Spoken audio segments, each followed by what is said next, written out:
Does this sound like you? You watch a video, you get really inspired, and then you decide to draw, and you have this really cool idea in your head. But it's like, every time I try to do the things that I want to do, it's like it never comes out my way. It's like when I draw, my drawings end up looking like this. And it's like, how do these artists end up having their drawings look like this? Like, I can never draw the things from my imagination. It's like, how do I do the things that I want to do? Well, this video is here to help you answer that title question. Let's get into the video.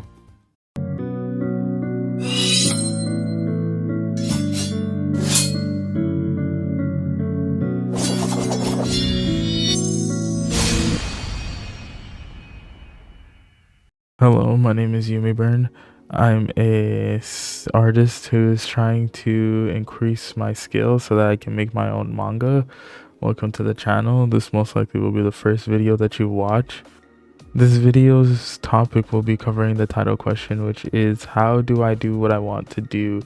My messaging is a little more freeform / open, which means that I try to teach things in a way where you can apply them not only to the topic of art, but you could potentially also translate my messaging towards life, because I feel like if you're able to do something in one aspect, you can do it in another.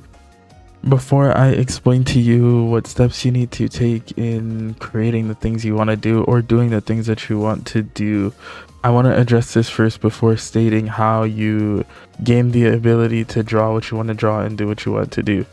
The biggest thing that holds people back is mindset. So before even taking any of these steps, it's good to understand where you're coming from and what expectations you have on yourself. So even though you want to go to the gym, you want to live a better lifestyle, you want to draw the things you want to draw, without a proper mindset on doing it, it is very hard to even get started. And mindset is not a thing that changes within a day, but the thing is in terms of what you're trying to do, and in this case be it drawing, having the right mindset can help you a lot. If you wait for the perfect time, the right moment, or say I'll do this when I learn XYZ course, you are doing yourself a disservice to seeing like where you are currently. Sometimes to get something done, you just gotta pull the trigger Persona 3 style and just do it, because that way you're able to understand what you know now and you're more informed of what you need to learn or what you need to do in the future to get to that overall goal. It's nice to have a lofty goal, but you should also temper your mindset and expectations of what you're doing, because the thing you're trying to do is hard in itself, and getting started is the hardest part, but putting an effort out there and trying gets you a lot closer to what you want to do. The second biggest thing that can hold you back is fear. You shouldn't be fearful of the outcome or result. You should embrace it with open arms though, in terms of what you're trying to do, and just go for it. Honestly, even if it doesn't go your way immediately, it still shows you what you can do currently and what you need to work on for the future. So don't let fear hold you back from attempting that drawing or doing that thing that you want to do deep down.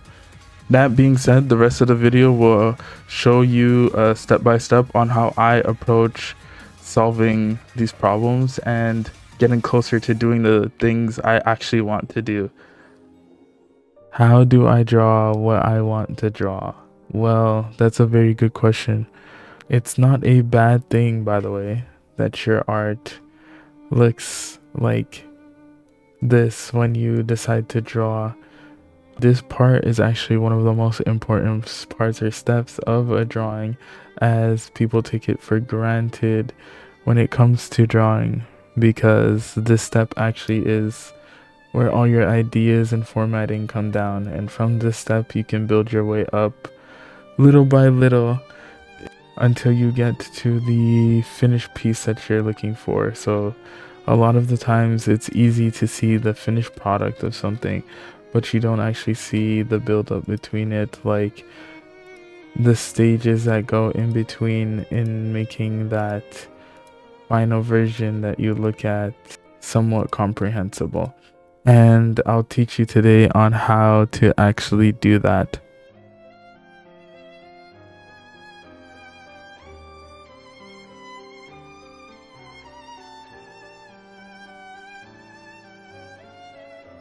The first step in doing the things that you want to do is identifying what you're trying to do and identifying the things that may be holding you back from doing it.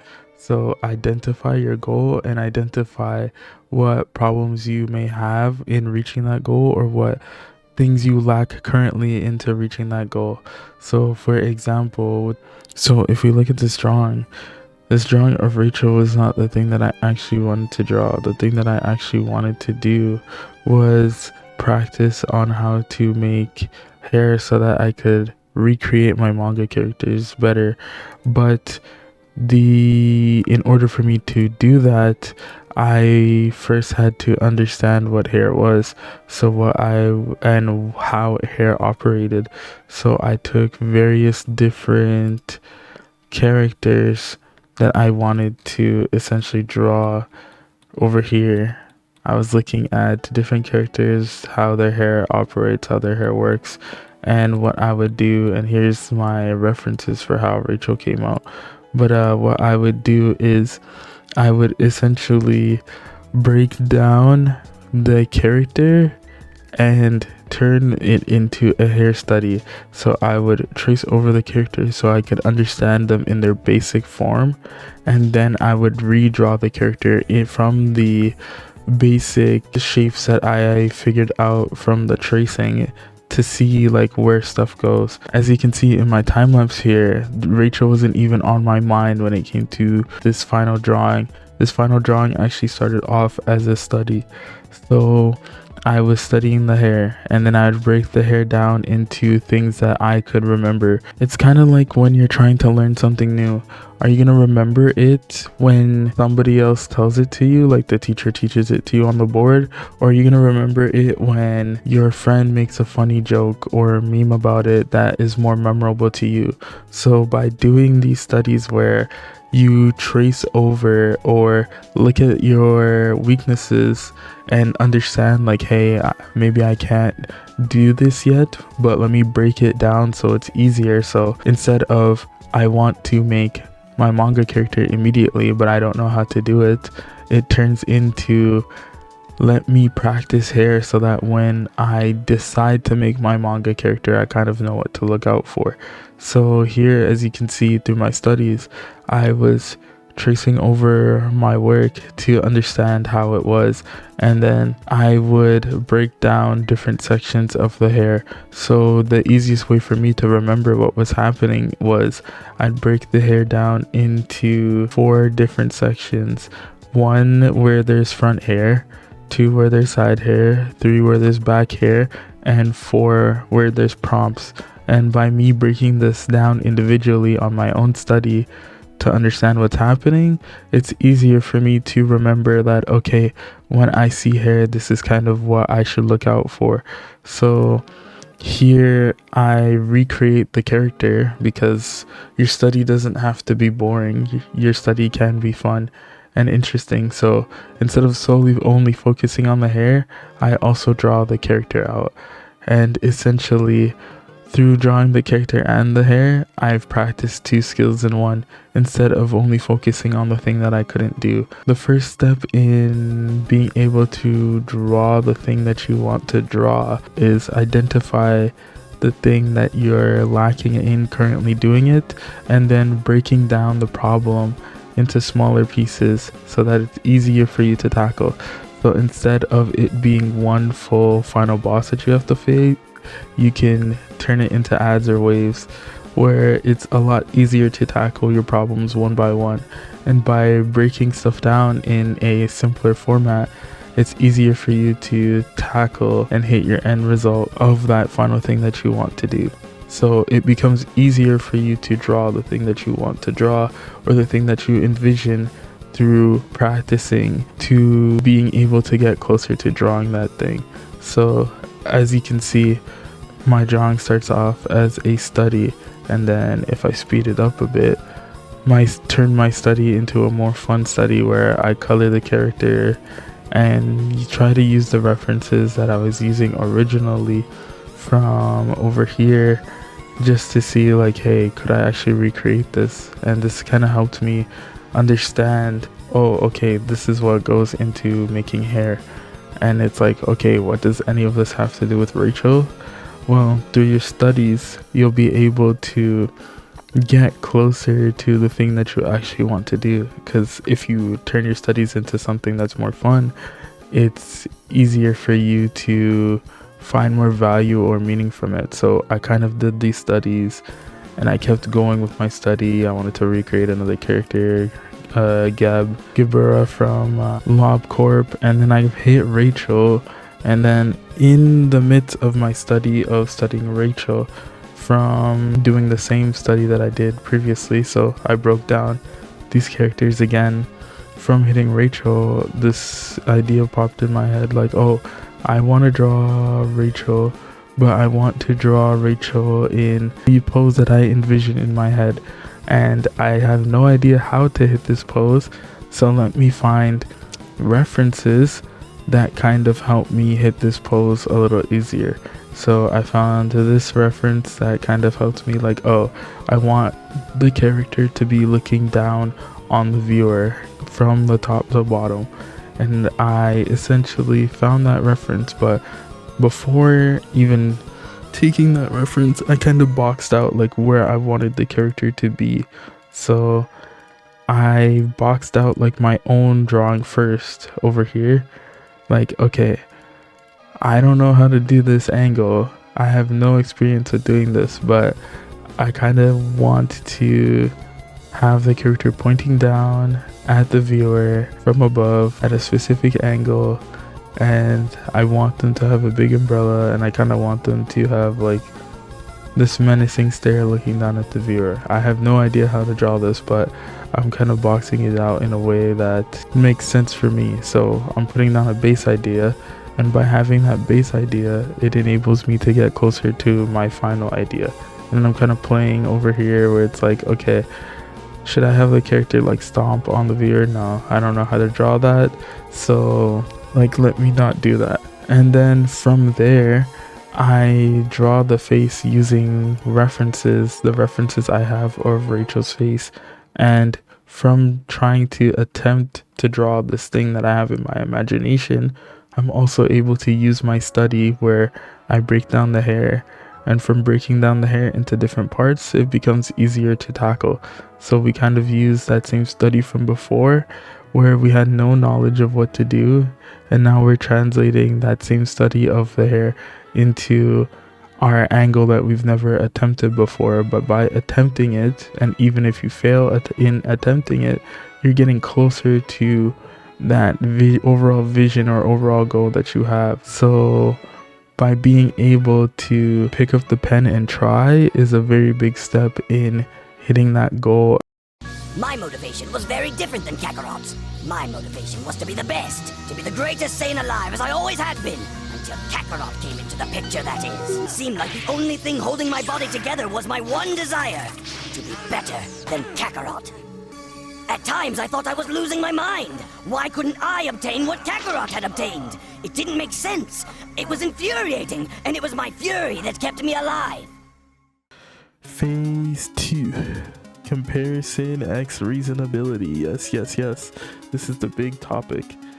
Why can't I be like Goiz and just draw masterpieces that I can post on social media? Why can't I be like Artist X and just be the absolute talented god? And just everything I draw, everything I drop is just perfect, like from the start to the finish. This is the second thing to think about when you are trying to hit your goal. I put comparison and reasonability together because they kind of work hand in hand. So starting off with comparison, it is very easy to tell yourself that you're not good enough because you can't draw the things that you see on social media, or you're not good enough because the artists around your circle or the artists around you draw way better than you. Your work is always trash, always garbage. Why even bother trying? The reason why this is step 2 is because this is a big obstacle in stopping somebody from hitting their goal. Usually after you do the first step of the studies, you start to look at your own work, maybe scroll social media, and you think, okay, my work is not as good as these other people on social media, so like why am I even bothering drawing in the first place? But that again is an incorrect mindset, because during your studies you shouldn't compare yourself to other people. The reason as to why you shouldn't compare yourself to other people is because it's the first time you are doing the practice or the action that you're trying to do. Comparing yourself to others before you even grown is killing the plant before it bears fruit. You are new to the subject matter that you're learning, hence why you're trying to practice it. So comparing yourself to others doesn't make sense. The only person you should be comparing yourself to is yourself. And so long as you're getting better in the studies that you're doing, that's all that really matters at that time. You can see somebody's perfect finished artwork, but you have no idea if it took them 10 minutes or 10 hours to complete that work. So you comparing yourself to them is you holding yourself to that same standard. Whereas it's better to compare yourself to yourself and learn things in a way that works for you. That way, every time you see the growth, because you are better than where you were last time, even if it's not an immediate growth that you see. That being said, comparison doesn't necessarily have to be a bad thing. If you're doing comparison to learn something from another artist, or develop your own style, or see how somebody else does something in their way and then emulate it into your own way, that's a little bit better. But 9 times out of 10, if you're watching this video, you're probably somebody who compares themselves to other artists around them. It's good to be aware of those thoughts so they don't hinder you in your growth moving forward. Moving on to reasonability. Reasonability is a funny thing because of how quickly it can get initiated when it comes to doing your goal. In this case, what I mean by reasonability is you got to be reasonable with yourself in what your goal is. So you've done your time, you've done your study, and now you feel confident in being able to draw. So now that you've gained some confidence, you've done your time in jail, you feel like you're on top of the world, you can do anything. This is also a deadly trap to fall into. The reason as to why reasonability is so deadly is because reasonability can inflate your goal. So to start off, if you have a goal of drawing a specific character and you finish drawing that character through your studies, then you start wanting to draw backgrounds on top of that character, and now you want to add a perspective that you don't know. And suddenly you're tasking yourself with 7 different things, pushing your scope and boundary past your initial studies. It's not bad that you want to push yourself, but being unreasonable with yourself can lead to you getting overwhelmed or burnt out. And sometimes pushing yourself too far makes your goal way too big compared to what you can currently handle, which leaves you at a crossroad. Am I A, going to be satisfied with the study that I did originally, which was focused on building my character, or B, am I going to get greedy and try to do as much as possible even though my original study wasn't about what I'm trying to do? Am I willing to put in the additional time, the additional effort to learn that skill, to really push this broader idea that I have forward? Here's a perfect example of reasonability. Here I was drawing Rachel, and after being satisfied with my line art for Rachel, I tried to draw Rachel in this crazy perspective for the background in fisheye perspective, something I have never done before. And while it's good to attempt to do that, I have no idea how to approach that even in the slightest. That decision kind of led me to a crossroad where it's like, okay, do I change my study from what it originally was, which was a hair study, to now learning fisheye perspective to simply draw this thing that's in my head? And the part where I attempt to do it is very good, but I don't have the current knowledge on how to actually tackle a perspective like that. So here I'm kind of playing with how it would look and trying to see like, okay, where would I place things? But I don't actually know like where to even begin when it comes to this angle. And by trying to do this angle, it would turn my drawing into a drawing that would probably take me months from going to study that. So this is essentially what happens when you're unreasonable with yourself. Not being reasonable with yourself makes you push your work too far, to the point where the project or the thing that you are trying to finish, or the goal that you did have originally, is too wide for you to even consider finishing it anymore. And the longer you spend on pushing the idea to the absolute maximum, like it's your final art piece in life, the higher chance you have of being burnt out. That's why comparing yourself can actually cook your dream, and why being unreasonable with yourself can actually make you not finish your goal that you have to begin with. So balancing both mindsets is key to being able to actually have a healthy relationship with what you draw and being able to actually finish it and get it done. So, Rudo, what do you want? Not what you should or what you think other people want. What's something that you yourself have always wanted to do? I mean, I don't know. What's that even mean? Before you came to the ground, before whatever happened up in the sphere, was there anything you just wanted to do? It's fine if you can't answer. It's not an easy question. Keep at it. Eventually something will come to you. Then you'll start seeing the path forward. You got this. You might be stuck here for a while, but you've still got a life to live.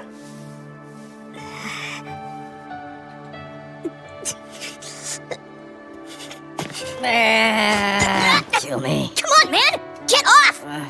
What's with you, dude? How come there isn't food all over your face? Yeah, man, come on. Nobody's saving you a plate just because this is your party. So, you know, eat. She's inhaled half the spread already. Sounds like we should get on it while we've got the chance. Come on.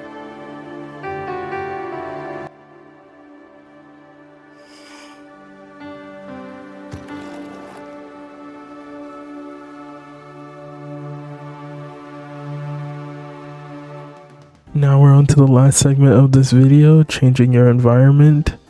Changing your environment is a pretty broad phrase, but what that might mean is changing where you do your art, like the location, or changing the group or people that you do your art with. Maybe you do your art alone, but there is only so much that a single person can do. If you don't have an art community, consider joining one. I'm creating a Discord where artists can help other artists, be it learn new skills, learn new things, or help prop up or push other artists forward. This isn't only exclusive to art, but any craft that you may have or want to do. If you're looking for a community to help you grow and help you laugh and help you play while you get better, consider joining my Discord today. You can find it in the description below this video.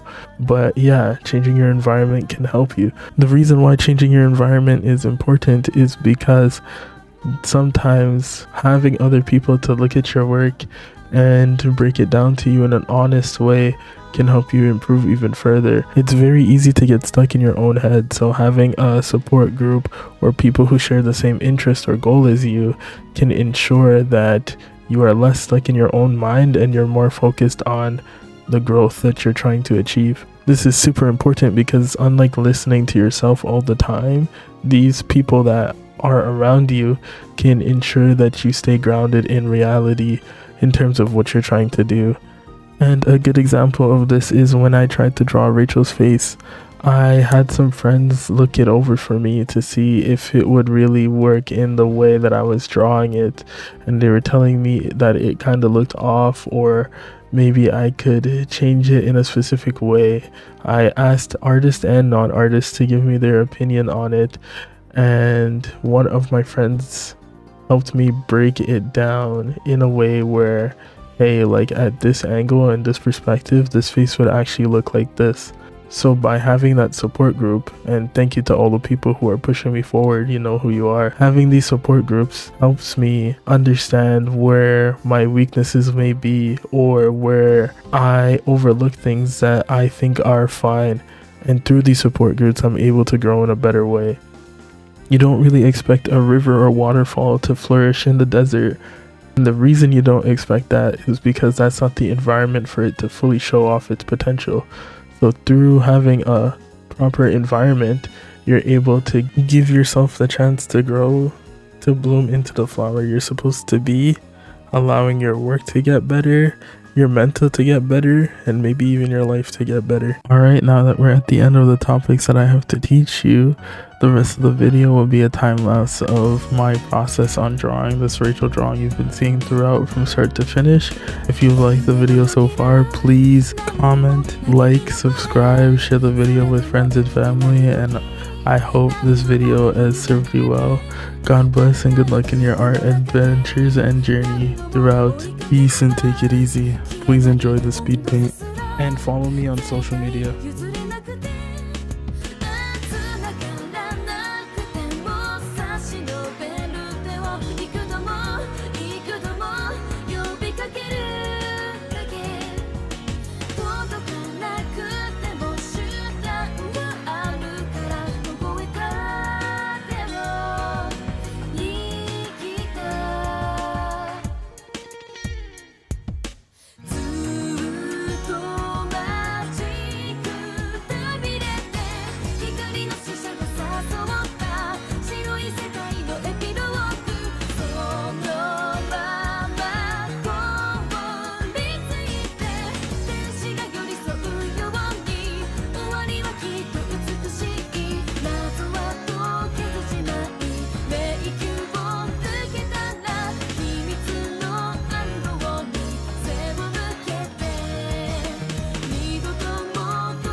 悪魔み